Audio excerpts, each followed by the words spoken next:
Et bonjour YouTube, j'espère que vous allez bien. Alors je suis très heureuse aujourd'hui de vous retrouver dans cette vidéo puisque c'est la première d'une petite web série à propos de l'auto-entrepreneuriat. Vous êtes très nombreux à me demander comment j'ai fait pour devenir professionnelle, quel a été mon parcours, quels sont mes diplômes, etc. Et je me suis dit que c'était une bonne occasion de répondre à vos questions à travers cette web série. Alors aujourd'hui, on va parler du statut de la micro-entreprise, mais sachez que dans d'autres vidéos, on parlera de comment devenir micro-entrepreneur, les démarches à faire, etc. Comment établir un devis, une facture, un contrat, son persona, ses tarifs, etc., etc. On verra vraiment un panel très large de tout ce qui peut se cacher derrière la casquette du photographe professionnel. On va d'abord se mettre d'accord sur ce qu'est un photographe professionnel. C'est simplement avoir un numéro de ciré. Du coup, on va forcément se poser la question de est-ce que j'ai envie de devenir photographe professionnel si c'est qu'une question de ciré. Mais on peut se poser la question autrement pour mieux comprendre. C'est plutôt est-ce que j'ai envie d'être payé pour le travail que je fais. En tant qu'amateur, c'est une des questions qu'on va forcément se poser à un moment ou à un autre. Est-ce que je veux être payé pour le travail que je fais? Si la réponse est oui, alors pensez plutôt à passer professionnel parce que si vous vous faites payer en étant amateur, c'est illégal, c'est du black et c'est puni jusqu'à 3 ans d'emprisonnement et jusqu'à 45 000 € d'amende. Le fait de passer professionnel, ça vous légitime aux yeux de la loi pour pouvoir facturer. Parce que la seule manière de gagner de l'argent en France, c'est soit d'être salarié, donc d'avoir un bulletin de salaire, soit d'avoir un numéro de ciré pour pouvoir établir des factures. Donc, si vous voulez être payé pour votre travail, je ne peux que vous conseiller de devenir professionnel.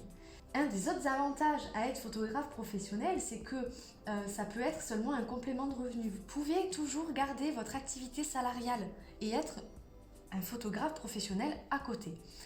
Le fait d'avoir une activité salariale en démarrant en tant que photographe professionnel, ça vous permet d'avoir un revenu fixe pour payer votre loyer, les factures, etc. Et je ne peux que vous conseiller de démarrer comme ça. C'est-à-dire que votre entreprise, ce n'est qu'un complément de revenu, donc tout l'argent que vous y gagnez, vous pouvez l'investir uniquement dans votre entreprise. Les cartes de visite, votre site internet, votre matériel, etc., etc. Pas de stress de vous dire mais combien je dois être payé ce mois-ci, où est-ce que je vais trouver les clients, pas besoin. Si vous n'avez que 2 clients dans le mois, c'est pas grave. Vous gagnez quoi? 100, 200, 300 €, mais ça vous permet de pouvoir investir dans votre matériel et ça, c'est un des avantages de la micro-entreprise qui n'est vraiment pas négligeable. Et c'est vraiment ce que je vous conseille quand vous démarrez, c'est d'avoir une activité salariale à côté, un 24 heures, un 15 heures, selon ce qui vous arrange par rapport aux factures que vous avez à payer. Maintenant qu'on sait que vous avez envie d'être photographe professionnel, il faut savoir lequel. Il faut savoir qu'il existe 3 statuts juridiques pour être photographe. Donc le photographe micro-entrepreneur, dont on va parler dans quelques secondes, le photographe artisan et le photographe auteur.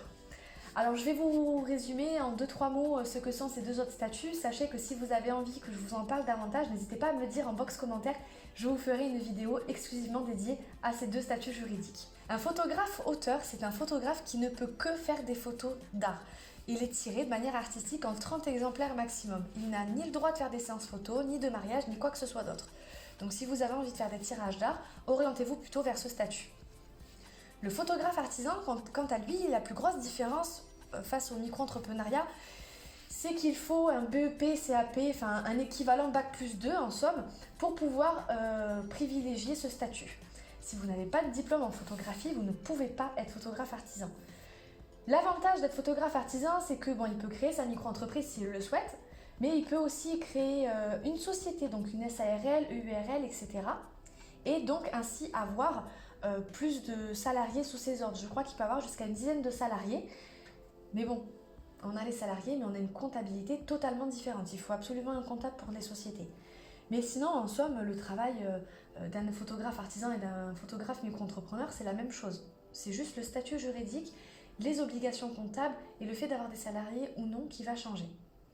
Pour créer sa micro-entreprise, c'est vraiment quelque chose de très très simple. Il suffit d'être majeur ou mineur émancipé, de résider en France et de ne pas déjà exercer une autre activité non salariale, une autre entreprise en somme. Si vous réunissez ces 3 éléments, alors vous pouvez devenir photographe professionnel. Il existe des métiers où il faut des diplômes, des expériences requises avant de pouvoir ouvrir une entreprise, mais vraiment, pour la photographie, rien de tout ça n'est demandé. Donc si vous n'avez pas eu l'opportunité ou la chance ou l'argent pour aller dans une école de photographie, Pas de panique, si vous êtes doué, si vous vous sentez prêt pour devenir photographe professionnel et y mettre tout votre cœur, alors vraiment, lancez-vous.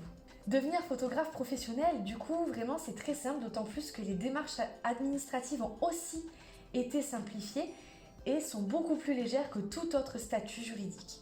Vous n'avez non plus pas besoin d'un capital pour ouvrir votre entreprise, pas besoin d'investir le moindre penny dedans. Vous n'avez pas d'argent mais vous voulez devenir photographe professionnel pour en avoir, alors allez-y, lancez-vous. On va maintenant parler de la comptabilité en micro-entreprise. Alors la comptabilité en micro-entreprise, elle est très très simple puisqu'elle ne se résume qu'à ce journal de recettes et de dépenses. Chaque dépense, chaque achat que vous faites pour votre micro-entreprise doit être justifié donc par une facture établie au nom de votre entreprise, ça c'est logique, mais elle doit être écrite dans ce cahier de livre de recettes et de dépenses. Tout comme vos rentrées d'argent, chaque séance payée en fait, chaque séance qu'on vous paye, vous devez l'écrire ici en faisant la facture de votre client. C'est la seule chose qu'on vous demande en comptabilité. Il faut savoir qu'en comptabilité, nous, on n'a pas la TVA, on n'est pas assujetti à la TVA.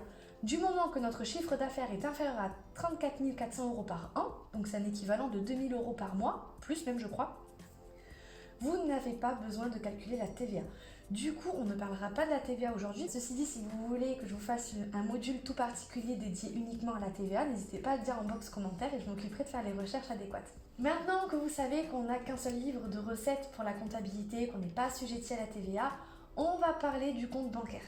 Le compte bancaire, du moment que vous ne gagnez pas 10 000 € par an, donc c'est-à-dire entre 800 € par, on va dire 800 € par mois en gros, vous n'êtes pas obligé d'avoir un compte bancaire professionnel. Ceci dit, je ne peux que vous conseiller d'avoir un compte chèque pour votre entreprise. Ça vous permettra de voir les dépenses, les rentrées rapidement d'un seul coup d'œil et d'autant plus que si vous ne prenez ni chéquier ni carte bleue, vous pouvez négocier avec votre banquier pour l'avoir gratuitement.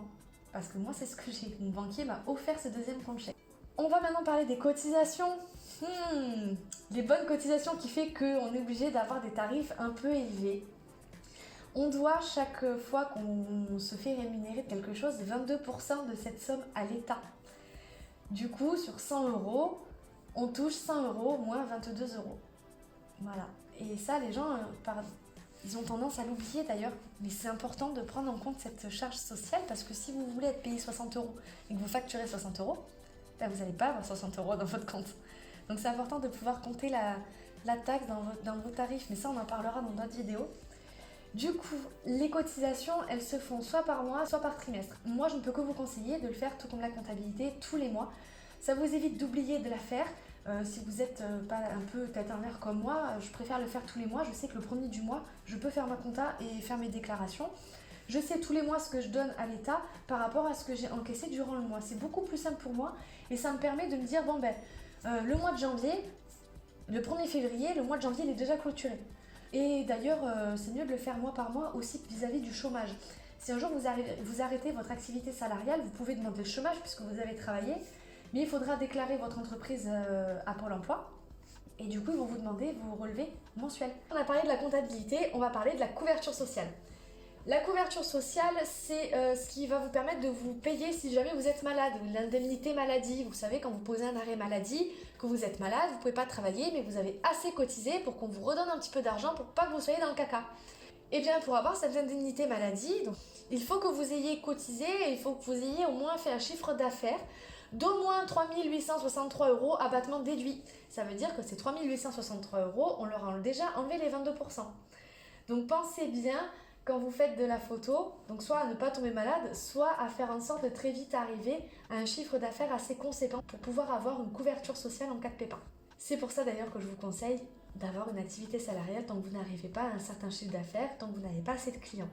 Ça fait partie un petit peu de ces raisons-là. Juste avant de finir, je voulais vous parler rapidement du rôle de l'aspect humain et personnel qu'apporte une micro-entreprise. Déjà, vous aurez des clients chiants. Un client qui va rester 3h30 pour des photos alors qu'une heure suffisait. Un client qui va vous demander des photos supplémentaires parce que vous avez fait un moins bon travail là. Je mérite une photo supplémentaire. Heureusement, à côté aussi, vous avez des clients adorables. Le genre de client qui va vous envoyer un message durant le confinement en espérant que votre entreprise ne pâtisse pas trop du confinement, que vous allez bien. Des clients qui vont vous laisser des avis positifs sur Google, des clients qui vont, dès qu'on leur envoie les photos, vous répondre à un message comme ça pour vous dire qu'elles sont trop belles, qu'ils ont les larmes aux yeux, parce que vous avez fait des trop belles photos, qu'ils sont trop contents d'avoir des souvenirs, d'avoir travaillé avec moi, etc., etc. Des clients qui vont être là, qui vont partager votre travail, vous soutenir régulièrement. Vraiment, c'est un truc, le retour des clients, c'est ce qu'il y a de meilleur. Vraiment, c'est le mieux, le mieux, le mieux. On ne peut pas rêver mieux quand on est auto-entrepreneur que d'avoir un retour de nos clients. Vous êtes aussi votre propre patron. Vous êtes aussi votre propre patron. Et il n'y a rien de mieux que de pouvoir choisir nos horaires et d'avoir la fierté de se dire je suis photographe professionnel et j'essaie de vivre de ma passion. Parce que oui, être photographe, c'est une passion. On met notre cœur, on met toute notre âme dans cette entreprise et on a envie qu'elle marche parce qu'on aime ça et on a envie que ça dure, on a envie de vivre heureux et on a envie de vivre heureux grâce à la photo. Donc on persévère, on avance et voilà, je peux rien dire de plus parce que je peux en parler des heures de tout ce que ça procure de positif. Vraiment, c'est génial. Puis en plus de ça, l'argent que vous gagnez, c'est le vôtre. Tous les bénéfices sont pour vous. Et ça, c'est ouf de se dire ça. Puis vous créez, vous faites une belle création où vous marquez les esprits.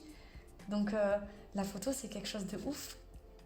Donc je peux que vous conseiller, moi, d'être photographe professionnel. Et si jamais vous avez envie de sauter le pas, sachez que dans la prochaine vidéo de cette web-série, on verra ensemble comment devenir photographe professionnel. Du coup, j'espère vous revoir bientôt dans cette chaîne. Et si jamais vous avez la moindre question ou le moindre envie, n'hésitez pas à le poser en commentaire et je me ferai une joie d'y répondre.